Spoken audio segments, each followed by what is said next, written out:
Hey everyone, for the next however long this video is, I will be rambling about the Fire Emblem 8 draft race format with no free units. Normally in a draft race, everyone's given some free units, the ones that you can see here in no longer free, but not for this one. We decided to do away with it because it's been the status quo for a while and we wanted to try something different. A big issue with FE8 draft racing is that it's so much fun that people have done it a lot, and as a result, it has quote-unquote suffered from success. And now people are able to beat the game pretty fast with just the free units or just the free units and like one combat carry. And like the first round matters a lot on like who picks who. The second round matters a lot less, and the third round almost doesn't even matter anymore. Like there's almost any relevant units anymore. And we decided to make the draft more exciting to just see what happens if you just give everyone free units. Now, it is a more advanced format, and it mostly works because these players that played in it are more familiar with you know, the best strategies for every chapter, for every carry, for every unit. So I would recommend it to beginners. It's actually really good, I think, that the game has a format that is accessible to beginners with all the free units. But I think the last race that we did proved you don't need them, and in fact it makes the draft a lot more interesting. And I want to talk about the dynamics in the metagame of that a little bit. If you missed the draft race, the VOD is up on my channel. I'll link it in the description if I don't forget, as always. And you can watch it there. I will spoil the result of the race as I'm talking in this video, so if you want to watch it, make sure you do that, because it was really worth watching. It was a very tense one. And I'll put some footage in this video as well as background fodder. Anyway, I want to start by talking about the free units individually, why they're free, and why them being no longer free kind of worked, and what their value is as a drafted unit. And I'll go over the draft order and talk about units that were picked. I can't speak to the others' thoughts and experiences as accurately as I can talk about mine, because, well, they're mine, and so I know what they are. And we did discuss a lot about the race, but I might be representing their thought process here. So, you know, for bigger, more accurate updates on their thought processes, maybe check the comment section or something. Anyhow, let's start with Eirika. So Lords are often free in draft races if they're not so strong that they can beat the whole game by themselves, and Eirika definitely qualifies as someone who doesn't just do everything by herself. But she does do that for roughly the first 9 chapters, including the prologue. Everything up to that point you can beat with Eirika. Chapter 8 is a bit rough for Eirika. There's just a lot more true range and a lot more lances than she's comfortable beating. But she is pretty good against the boss Tirado, and you almost never don't have units at chapter 8 to help her out at that point. Before that, using Eirika, and to a lesser extent Seth, who also used to be free, I should actually kind of put him here as well for discussion's sake. Eirika being free made the early game just a non-issue for any draft. You can pick Cormag, and Eirika, well, for Cormag could be Ephraim, right? But Eirika, Vanessa, Eirika Tana, Eirika Garrick even has been done once, I'm pretty sure. Eirika's, I mean, that's pretty much it. Eirika plus a flyer, or Eladin Eirika plus any paladin will generally get the game done in a reasonable time. And what I mean by that is, like, you won't get like a 2-hour time, which is roughly like the world record at. Is like what happens if you just pick your team and then you just reset over and over until you get a good run and you try to get like world record. That's like roughly 2 hours, or 1 hour 50 minutes, 1 hour 45 minutes. Those are like the actual records. Then there's, that never happens on race days because RNG plus race jitters, so it'll be more like 2:30. Or if you're, you know, unfamiliar, you haven't practiced a whole lot, maybe it's more like 3 hours. Or maybe you're newer to the game, it'll be more like 3 to 4 hours, something like that. But when I'm talking like really competitive times, I usually mean like around the 2:30 to 3 hour mark. That's usually what happens on race days. And Eirika solo, for the first 8 chapters, including the prologue, is just so fast. Especially when Seth was also free. That was also really fast. When Seth was free for first 5 chapters, including the prologue. So up to chapter 4, I'll use chapter numbers as a reference. So after chapter 4, Seth would no longer be free usually. So Eirika is really, really good for that. If you don't have Eirika available at all, then first of all, you get soft lock in the prologue if you don't have Seth. So you need a solution to that. So Eirika should at least be free for prologue, surely. Because we wanted to make the rule set, we recognize we still need some free units. Sorry for clickbait, you need some free units for certain chapters. We tried to limit that to the absolute minimum, and we were pretty sure that the minimum was not Eirika being free for the whole game. So what we ended up deciding is Eirika is only free for prologue through chapter 3, and then after chapter 3 you can no longer use her, which effectively means you have to start drafting units for chapter 4, and that gives you a lot of units to pick from that can kind of replace Eirika up to that point. or from that point onwards, and just either carry you through the rest of the game or get you to your next carry. So for example, you could pick Arthur, and then Arthur can get you to Tana, and then those units beat the rest of the game for you. And it seems very reasonable to require people, okay, you no longer have Eirika free, but up to chapter 4, you recruit like, well, this whole slew of units over here. And besides Naomi and Mulder, all of them can reasonably do combat for you up to that point. This is probably when I should have brought up that Vanessa is actually banned for the first 8 chapters, but I forgot and then I bring it up later. But yeah, Vanessa's not allowed to fight in the early game either. And you can also draft Eirika herself. So if you don't have a unit for chapter 4 onwards, then you just kind of did that through yourself. It's an advanced race, everyone should know that they have to draft a unit for that at some point. So that is why it went that way. So that's why Eirika being not free is not a problem, and after that you can beat the game without Eirika. It does pose a problem because an undrafted Eirika is not allowed to do any attacking or counterattacking or like opening doors or chests. She's still allowed to heal herself with vulneraries or use a pure water to protect herself, or be rescued by other units, or face combat without counterattacking. But she's no longer allowed to like contribute by actually helping you out. Fortunately, Eirika route is friendly enough that you don't have to do that almost ever, and if you do, you should probably just adjust your strategy and be better. And so generally having Eirika around helps, but in the mid game she doesn't really do a whole lot. And in the late game she promotes and becomes helpful again. It is usually really good for drafts where she is free for all game long, because for example in the chapter 18, which is the Gorgon chapter with all the eggs, it's really helpful to have a 7-move unit that can just break eggs in one hit or kill monsters in one hit with the Sieglinde. And there's a couple of other spots where that can come in handy, but that's the main one. So there's still value there for a drafted Eirika, but an undrafted Eirika can't do all that, and so you need more units to help you out in the egg chapter. So Eirika, pretty good pick. I don't know if she's like a first round pick or not, but I felt like personally, if I'm in the first couple positions, I'm probably not drafting her right away, but if the other people will let me have her, I might draft her on the way back. Of course, she's best on if you're going Eirika route, which is the other consideration for your Lord pick. Is, okay, if you pick Eirika, you probably have to go Eirika route to really get value out of her. Similar for Ephraim. If you pick Ephraim, you're pretty much locked onto Ephraim route. This has consequences for the rest of your draft. If you pick Ephraim, you're better off with Cormac, but if you pick Eirika, you probably don't want Cormac because Cormac is so much worse than Eirika route.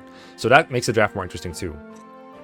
Ephraim is available for 5x and chapter 8 for all players. By available I mean free, because we didn't want to get people locked into 5x or that bottom left part of chapter 8 when he rejoins with Ford and Kyle. Since there's always going to be at least one player who doesn't have any of those units, it doesn't seem fair for chapter 8 to just be a soft-lock like that, or force people to just take a bunch of undrafted combat. And similar for 5x, we didn't want to force people to draft one of the 4 units available there. So that seems a little bit too tight, and this is the annoying dumb chapter everyone wants to be over with. So Ephraim was made free for those chapters. After that, you're on your own. If you want to go Ephraim route and you want to use Ephraim, you have to draft him. And we expected it to be really tough for Phantom Ship in particular, chapter 11, because that's when enemies kind of come from all around you, and it's really tough to keep Ephraim alive. And even if he survives but he gets attacked a lot, that could lose you a lot of time. I didn't have to go through this process, but 2 of the competitors, Glux and Gine, did, and they said it was honestly fine for the entirety. Like, it was like, alright, it was really easy to babysit Ephraim, so I guess he's not needed to be drafted. They said Ephraim is really freaking good. He is really good at combat. The main draw for lords like him, of course, Ephraim over Eirika is like obvious advantage because javelins and more power and more bulk and just more everything. But also the great thing about the lords is they have a 100 item convoy they can just pull things out of. So every time he runs out of javelins, he can just pull out more. He can pull out elixirs or pure waters at any time. Just a really fail-safe character to have. His main drawback is only having 5 move, but other than that, he's just a really good combat unit. He's forced to be in the field anyway, so if he's actively contributing, that's always helpful. And the big thing about the lords too is they have to seize on their own routes, of course. So it's much easier to seize a throne with a trained lord than an untrained one, because you can drop them in there and their stats will be better. They will kill enemies that are in the way. They'll have the bulk to survive. And for a chapter like chapter 16, the chapter with Orson on the throne, or chapter 20, Darkling Woods, where you have to get your lord into a really dangerous zone with Riev and a Drago zombie, Morva, and a lot of other enemies, it's much easier to survive for a trained lord than an untrained lord. But again, all the races did fine surviving with untrained lords, if they had one. So it turns out this is not as big of a deal as we thought it might be. But it still adds safety. And Ephraim is still worth drafting for the late game again because he promotes for free at that point, and because he's actually really good at killing some of the bosses like Morva and Leon and Demon King. So there's still value in drafting here, but you don't need him as badly as we once thought we might. So really helpful. Another big highlight for Ephraim I want to highlight is the Desert chapter, chapter 15. We did make the Lords free for the opposite route in the Desert chapter. I kind of forgot to mention that when I was talking about their free parts. With some conditions, Ephraim is always free for Eirika route on that chapter. So when he rejoins with Duso and Null, you can use Ephraim for free, and then maybe Duso or Null if you've drafted them. On Ephraim routes, Eirika is free, and so is Inez. Saleh is just draftable. These no free parts in anything. So Eirika and Inez are free, but only if you didn't draft Vanessa, Cormag, or Tana, aka the Flyers. If I say the Flyers in this video anywhere, I mean Tana, Vanessa, Cormag. I don't mean Cyrene or Mur. I just mean those three, because they're the early Flyers. They're the Flyers that can get to Eirika in time and save her. And the logic was, if you're going to draft Flyers, deal with this drawback, because historically Flyers have been really good in this format, and so we want to introduce some drawbacks to drafting them to even it out. So if you don't draft Flyers as your bonus, you get Inez for free, and you get Eirika for free if you're going Ephraim route for that chapter alone. After that, Eirika is like banned unless you drafted her. Cyrene has a similar rule attached to her, by the way. If you don't draft any Flyers, any of the Flyers, then you get Cyrene for free for chapter 20 onwards. Before that, she's draftable. If you drafted the Flyer, you want to use Cyrene, you have to draft her. So lots of ifs and buts. Again, complicated rule set, but that's why it's for advanced players only. I will link the rule set in the description. So that's the Lords, and my estimation was they're both really good, but maybe not worth picking right away, and that I wasn't quite sure of. Seth used to be free for prologue through chapter 4, and then after chapter 4 he's banned. Then if you draft Seth, you can use him from chapter 8 onwards. That's the old rule set. Our rule set says Seth is no longer free for anyone, ever. You just have to deal with Eirika alone. If you draft Seth, however, you can use him, but only from chapter 6 onwards. The reason we moved up his unbanning date, I guess, from chapter 9 or chapter 8. It used to be 9, and we took it from 9 to 8, and then we took it from 8 to 6 for this, is because Seth has been underperforming in draft races for a while now compared to Flyers. We thought it'd be fine to give him some extra chapters, but we didn't want to do it all the way because that seemed too good. Like if you just draft Seth, you have him from prologue onwards, that seemed a little bit overpowered. We all know how good Seth is. So we didn't want to make him quite that draftable. I don't actually know if that would make him better, because the Flyers still ended up performing quite well. But, you know, something to consider. We also wanted him... We thought it'd be nice to ban him for chapter 5, because that's kind of a difficult chapter to do in a draft race setting. I know it sounds strange for me when I say, like, anything in FE8 normal mode is difficult, but if you're trying to go as fast as possible, it actually is pretty tough to win a race, turns out. So we wanted Seth to be banned for chapter 5, but also have some value to be drafted earlier than chapter 8, so we decided chapter 6 and chapter 7 he's allowed. His impact on chapter 7 isn't even that large. Eirika solo is just super fast there. So yeah, Seth pretty good. And then Tethys, that was really the easiest decision to just make her draftable. She's really, really good, and she allowed for a lot of good strategies when she was free.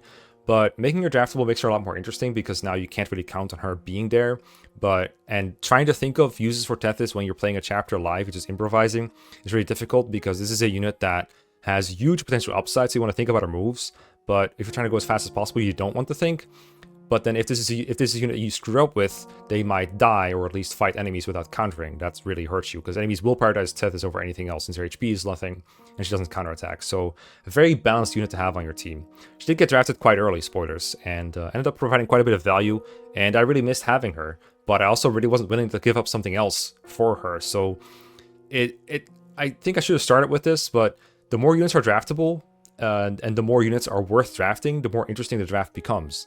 That sounds obvious, but turns out that this was really helpful in Tethys' case, especially, I think. Like, the more you have to think about the draft, the more interesting it is. I had a more profound way to phrase this, and it might come back to me, but it's like 10 p.m. right now, and it's already raining, but I just want to record this. Orson, draftable, honestly, just kind of for laughs. We could have done, like, Ephraim is not free for 5x, but Orson is. I think this was the better way to go about it, personally, just have them both be draftable, and it's like, or for Ephraim be free and Orson draftable is very funny.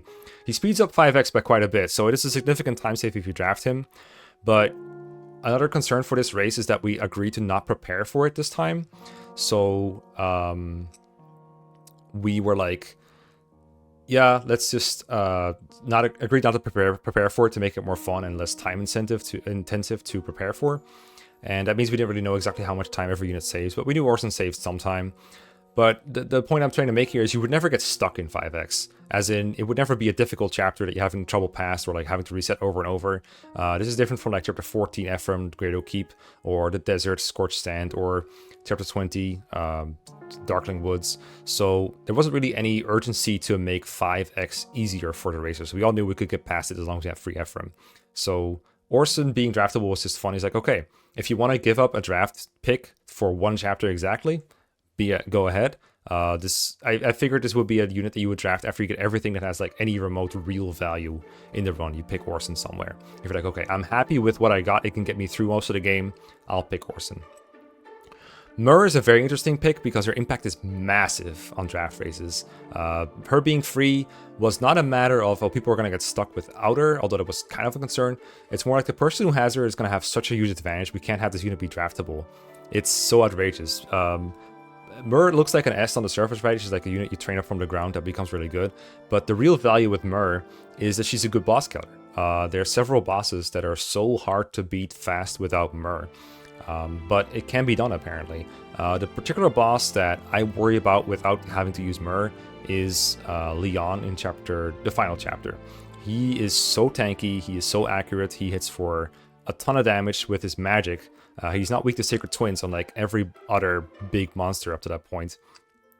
And some units they will die if they fight Leon. If they attack him on player phase, they die. If they attack him on enemy phase, they still might die. Like if you go up to Leon, use your Pure Water with like Cormag or Tana or Vanessa, they can die on enemy phase if they get unlucky. Mostly the ones that have less res, of course. So like Tana and Vanessa is so good, and what gives Cormag some trouble. But Myrrh has like insane res to the point where she can sometimes take 2 hits from Leon without dying. And then after she kills Leon, usually doubles him and has a high crit chance on him too, like just for, good measure. And then you go up to the Demon King, she's like half his health in one hit, or like 40 damage in one hit. And then before that, she has a couple of like attributes as well. She can sometimes fight Morva, she can kill eggs in the Gorgonek chapter. The main drawback of Myrrh is that you have to train her. She needs level ups, and level up screens just take time, especially with growths like hers. Limited Dragonstones is an issue if you're careless about it, but if you're racing, you're probably going to be able to beat the game with Myrrh attacking less than 50 times. So unless something goes horribly wrong, usually Myrrh's Dragonstone uses are fine. You just have to be careful about managing her level ups, and sometimes managing her HP, like make sure she doesn't die to 2 hits from Leon, give her a Hoplon Guard so she doesn't get crit, stuff like that. But Myrrh's really, really good, and a key to a fast late game, but that makes her a valuable draft pick. And it's really hard to figure out when to draft her, because if you draft her very early, you might give up some earlier units that you really want. So I'll go over like the early, mid, and late game division in a bit, but Myrrh is like literally like a late game pick that you really want. And then a Cyrene last. She was usually free mostly for the sake of giving the Paladins a chance to compete with the Flyers, because Chapter 20, Darkling Woods, I'm going to keep mentioning it a lot. It's very important. Darkling Woods is just such a headache to navigate without a Flyer at all. So before we had free Cyrene in the draft race, what would often happen, or what would generally be the play, is the Flyer teams just drop their Lords near the throne and seize very quickly. And the non-flyer teams would either need Cyrene or like an untrained Tana or something to help carry the Lord there, and or carry their favorite Paladin there. Or you have to use the Warp Staff, which comes with a lot of time cost beforehand, because you have to train the staff user, and none of the staff users are really that easy to train. Give them to a high level, and or train their weapon rank to A rank from C, which requires using like barriers or torches or unlocks or hammerns. Often staffs you have to separately purchase or get in a chest somewhere, or get from a house somewhere. And then you have to use them over and over and see like a bunch of XP animations and torch animations, stuff like that. And then you have to find the Warp Staff in the desert, which is right near where Kalak is. And killing Kalak alone is just a challenge in itself. And having like a thief come up there to find it, or having a character sit on the tile over and over to try and get it, is just really annoying. So warp strategies weren't considered very viable, but The other alternative is for a paladin to just walk all the way around, either through the top or the bottom, to get to the throne, and there's just so much terrain in the way that it takes forever. And it's a time loss that foot units, and like especially foot units compared to paladins, or foot units compared to flyers, have never been able to overcome. So at some point we just decided Cyrene is free for every player, just to mitigate that advantage for the flyers. The flyers are still better off because they can do faster clears, but now they can at least have a chance at winning. The gap between them closed a bit with free Cyrene. But we decided, fuck it, we'll just make Cyrene free if you don't have any other flyers, and other than that, if you want Cyrene, you have to draft her. And she can still kill eggs for you in chapter 18, so that's kind of cool.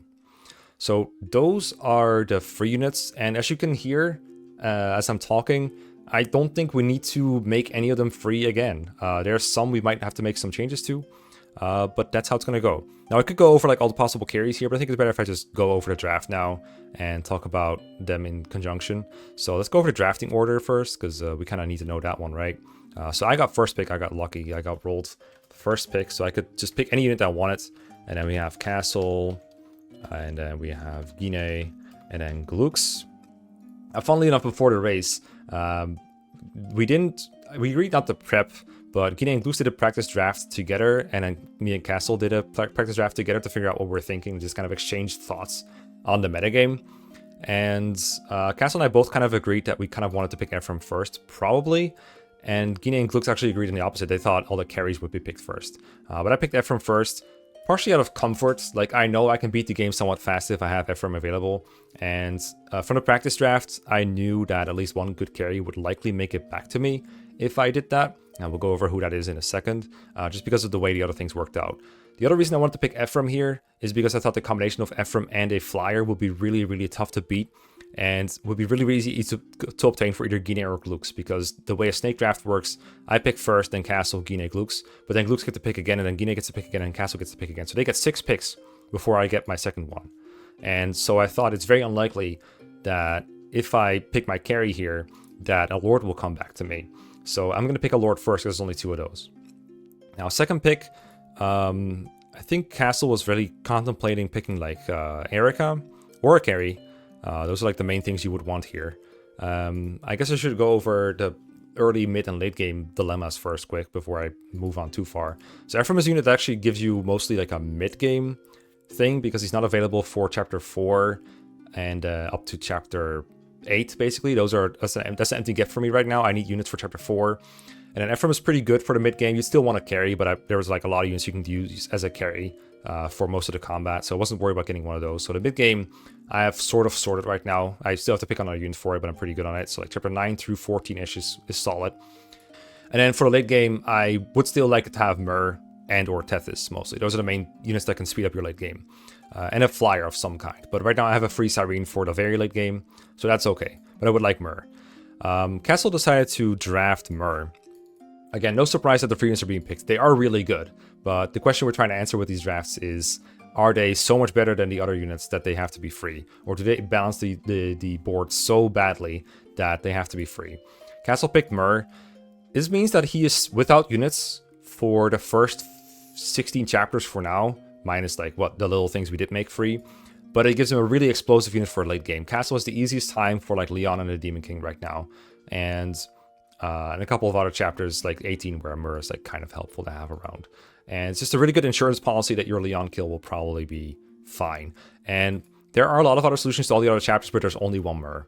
There are alternatives to using Myr in situations where she's useful, but they likely cost more time. Like my clear I used Ephraim to fight the Leon, and I think he could have died, and I could have just lost like 3 more minutes per reset whenever that happened. And I don't think I had an alternative strategy ready either. I don't think his chances of death were very high, but they definitely existed. Castle could just be safe. He was completely fine there. So I think Myr got a lot of value here.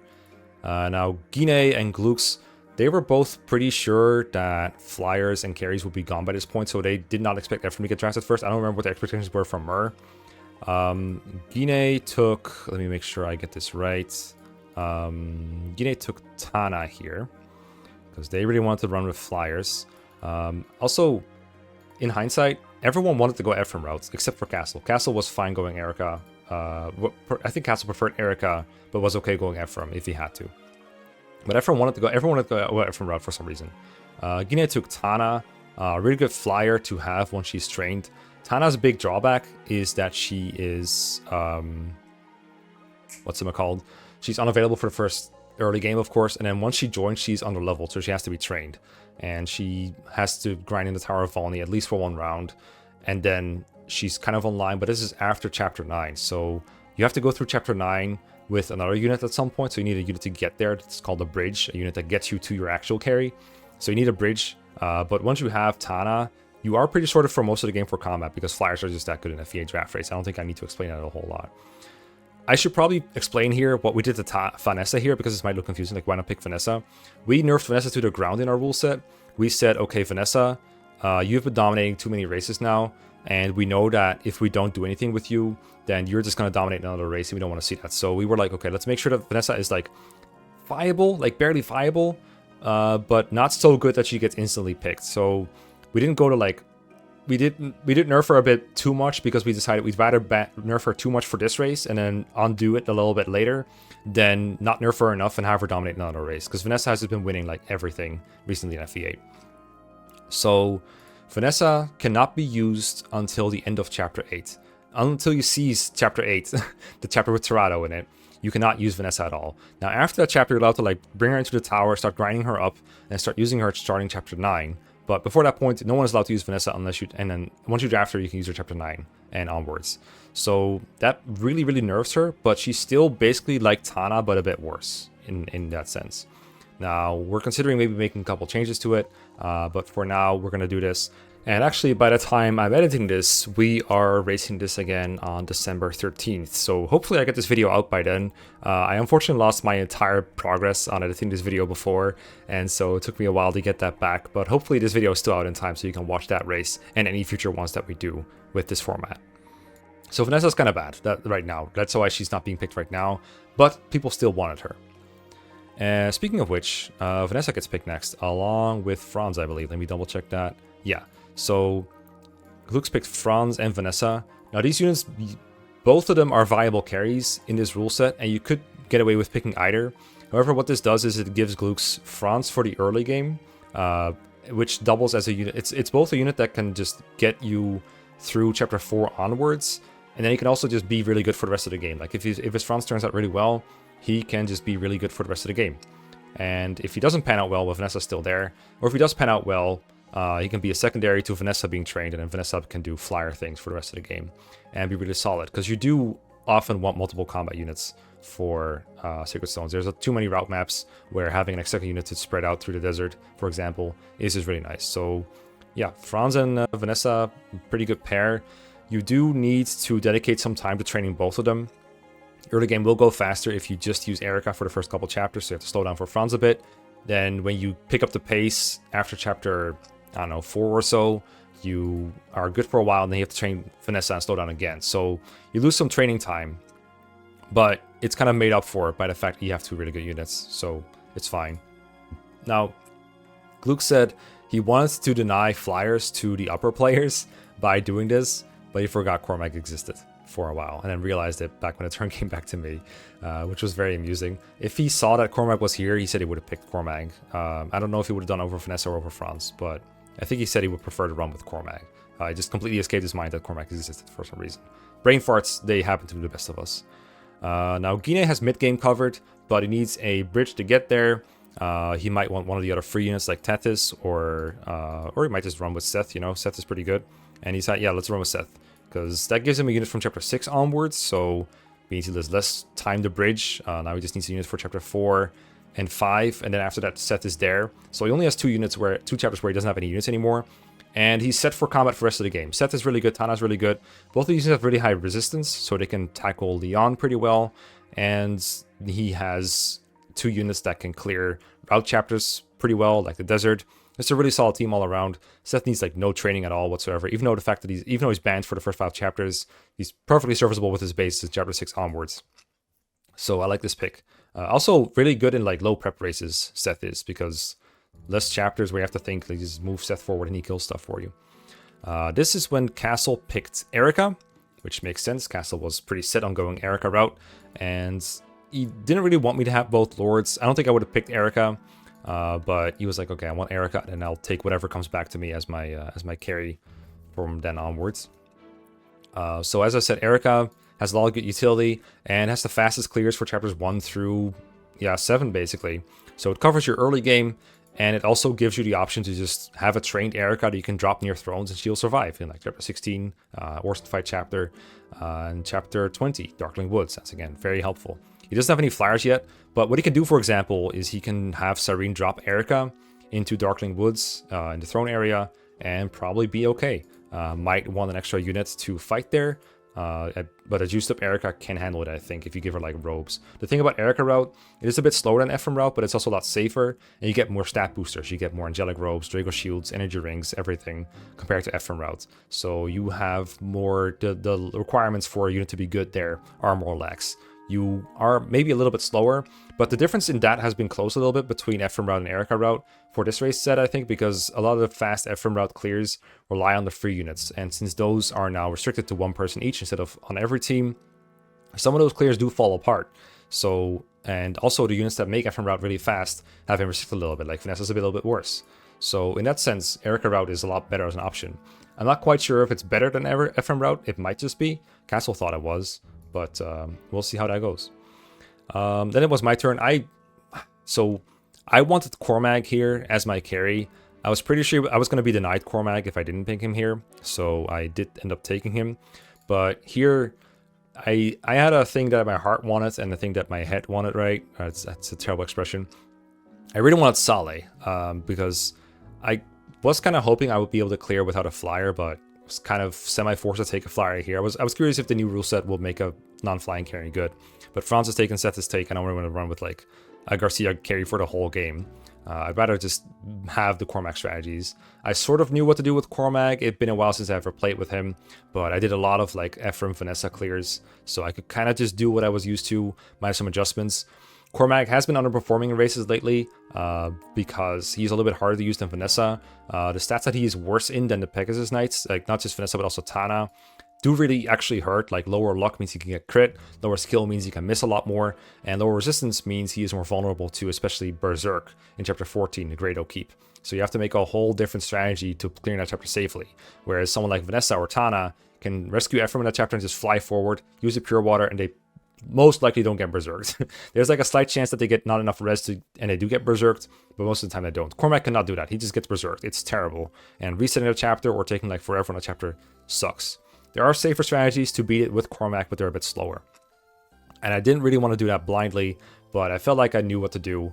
And actually, thanks to Castle, I saw some good strategies with Cormag that I thought I could kind of copy. So I took Cormag, and I kind of wanted Artur as a unit that could either be trained as my early game carry, and then he would be able to use the Restore Staff to just cure Cormag if he ever gets berserked, and that makes it kind of fast. But I'm not a big fan of Artur as an early game carry because his bulk is just very low, and I don't want to save my stat boost. I want to save my stat boosters for Cormag. I don't want to use him on Artur to make him more bulky, and I don't want to. It's another unit that just melts if he gets crit and he has a low luck stat. And just generally, I'm not very practiced with the mage carries. Like there's some fans in the Discord servers that dedicate to draft racing, like Castle server, that like Artur and like loot carry. I do not like those. I have no experience with them. I'm not a big fan. So I took a unit that I knew was very good for the early game as long as he got some speed, and that's Garcia. And I considered leaving him for next round because Saleh was also a unit I really wanted, and I knew he wouldn't make it back to me. Saleh would give me a lot of safety in the desert chapter, especially. It looks very silly to draft Saleh on Ephraim route instead of Eirika because he loses like 3 chapters of availability, but his joining position is so good. You could just either put him in the upper right corner of chapter 15, clear out all the Pegasus Knights there, or you can run him up to Kalak and clear that area if you want to. Generally just keeping Eirika safe from the enemy Pegasus Knights, reinforcements, and Wyvern enemies. With a 1-2 range unit that can take a couple hits and elixir back up if he gets low ever. Just a very comfy unit. Makes it more likely that you'll clear the desert within 8 turns, which skips a bunch of reinforcements. Very good, but it's a luxury. I can pick other units later to help with the desert. They're not as good as Saleh, but they'll do. But I need an early game unit. And if I get denied Garcia and Artur, I have to run with like Ross or Gilliam. Both of which are also possible to be taken. I knew Castle liked Ross. I knew that Gina and Klux both like Gilliam a lot. And if all of them are taken, I don't really have many options for the early game. Most of them are taken.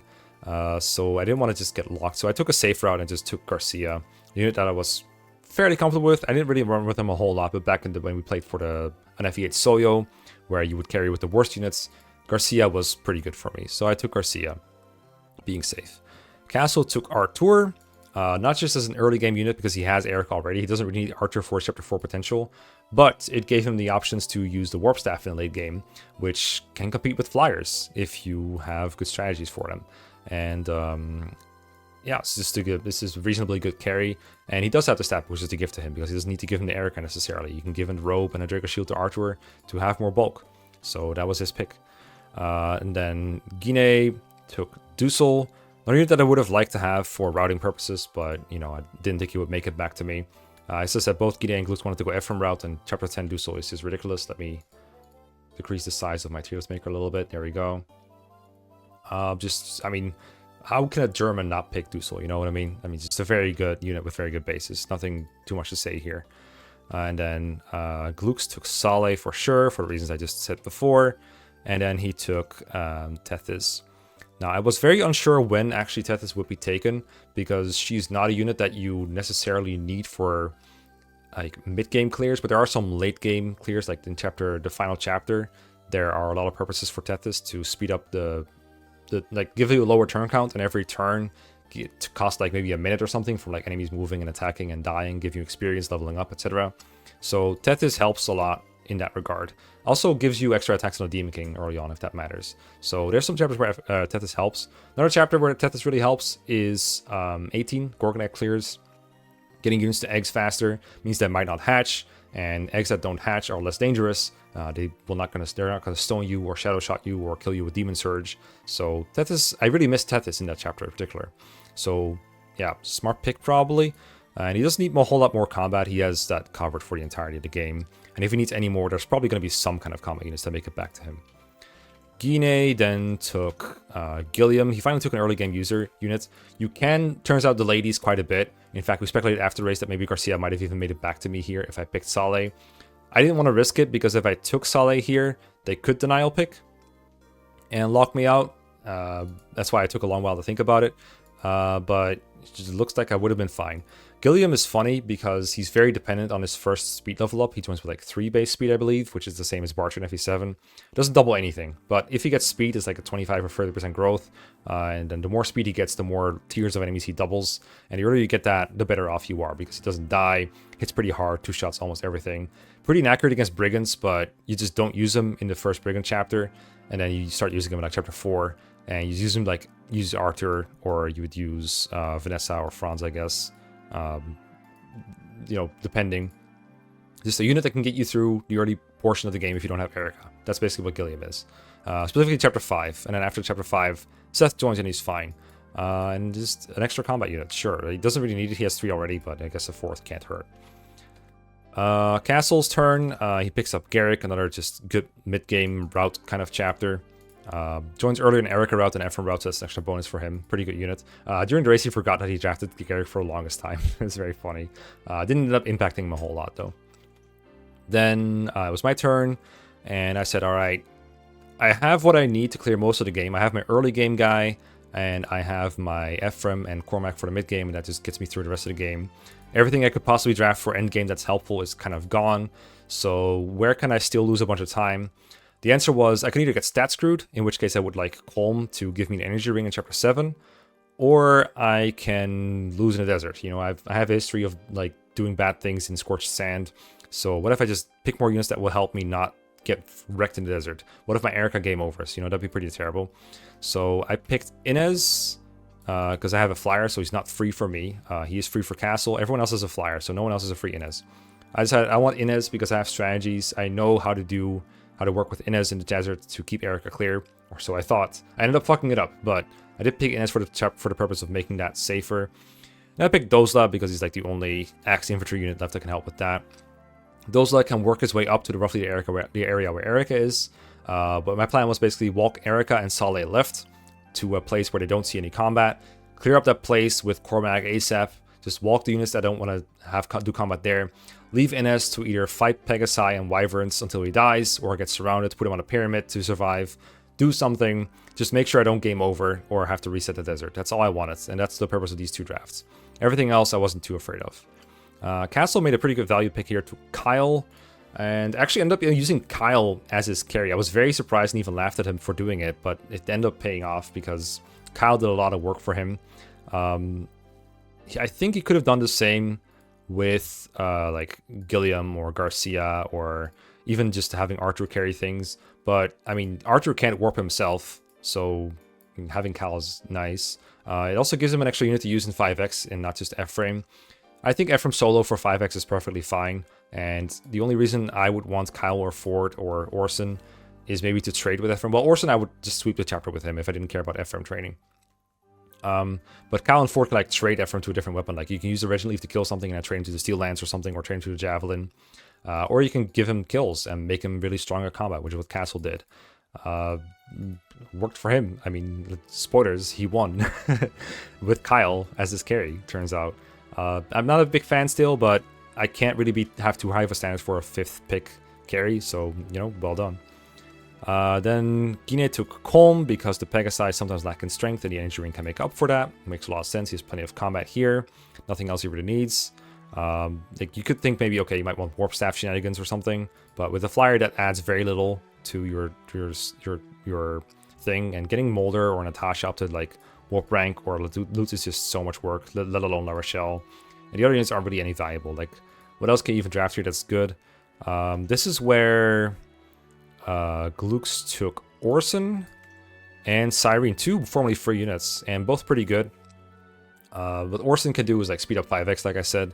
And then Cyrene, we can do with her is you can use 1 flyer for combat in Chapter 20, for example, Darkling Woods.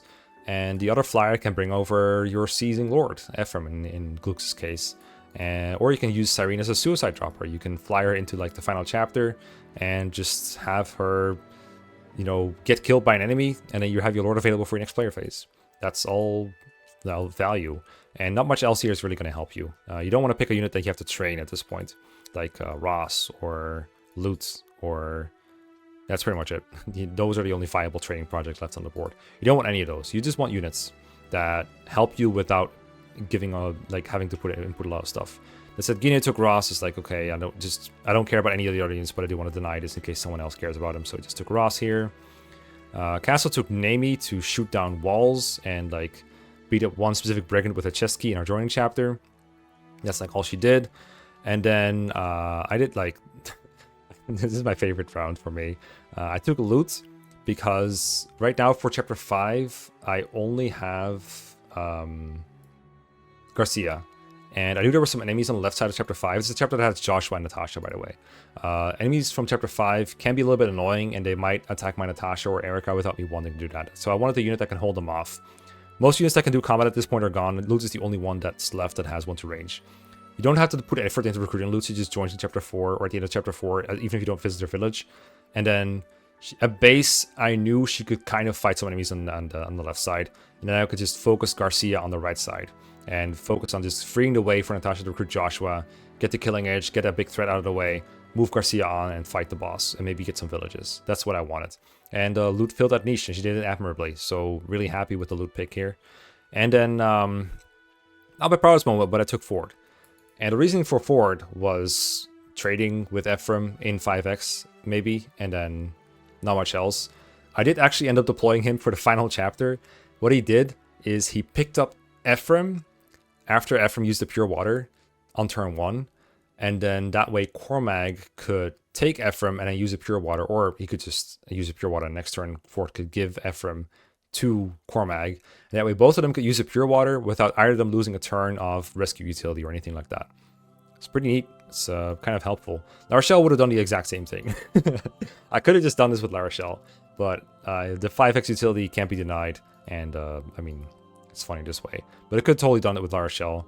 The other thing I might have wanted is like Molder for restore utility. I didn't get that, and then Castle promptly denied me from doing that. So there we go. That's my options gone.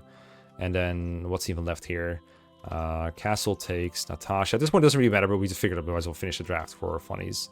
So Natasha, and then Joshua. I don't think any of these units end up doing anything. They might have some niche utility.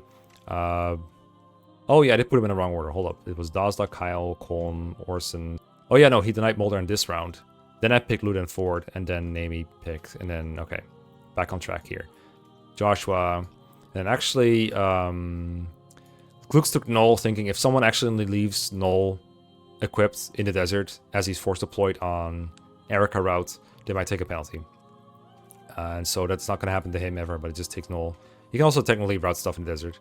So he took Null there. And then Joshua was taken. I got this all wrong. What the heck? Renak, hold up. You can get the boots in the desert. Pretty cool if you can recruit him. Recruiting was kind of tough though, but doable. La Rochelle, actually, for similar reasons, can recruit Renak for free and be cool. And then the Navy pick, then the Fort pick. And then it was... Okay, Fort, Nami, La Rochelle, Renak, Noel, Joshua. That's the way it went. Natasha... I went out of order here, but fortunately it wasn't the least important part. I took Amelia for the memes. I actually ended up doing a couple things, like baiting an archer that was going to kill my sleeping Ephraim in Chapter 9. Very embarrassing moments. I could have done that with an undrafted Nami, was not, or Amelia was not required. But it was very funny that she did more than Ford up to that point. And then Ewan and Marissa, because they sure matter a lot. They definitely get recruited and do stuff. Sure. But yeah, that's the drafting order.